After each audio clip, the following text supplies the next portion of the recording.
Welcome back to Automart. The Honda Prelude, a fast coupe from the past, is still remembered and cherished by many.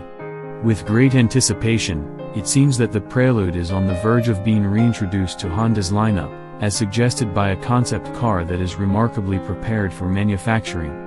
Once again, the vehicle in question is a two-door coupe. However, it is expected that this model will only be available as a hybrid. The design of the vehicle is elegant, and we believe it closely resembles what one would envision a modern-day Prelude to appear like. The powertrain and technical specifications remain limited. However, it is anticipated that the vehicle will utilize common components found in the Civic and Accord models. Honda has assured that the car would deliver an enjoyable driving experience. We eagerly anticipate receiving additional details regarding the revived Prelude as its release date approaches.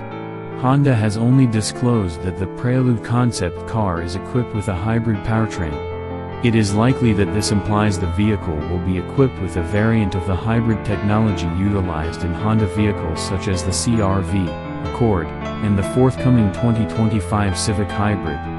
The Accord generates 204 horsepower through its hybrid configuration, which integrates a 2.0-liter four-cylinder gasoline engine. However, we anticipate that the Prelude will possess a greater power output, considering its sporting ambitions. The Prelude has traditionally been equipped with front-wheel drive, so it is probable that this will continue to be the standard configuration. However, the possibility of an all-wheel drive option cannot be completely dismissed. Regrettably, we anticipate that a manual transmission will not be offered on this occasion.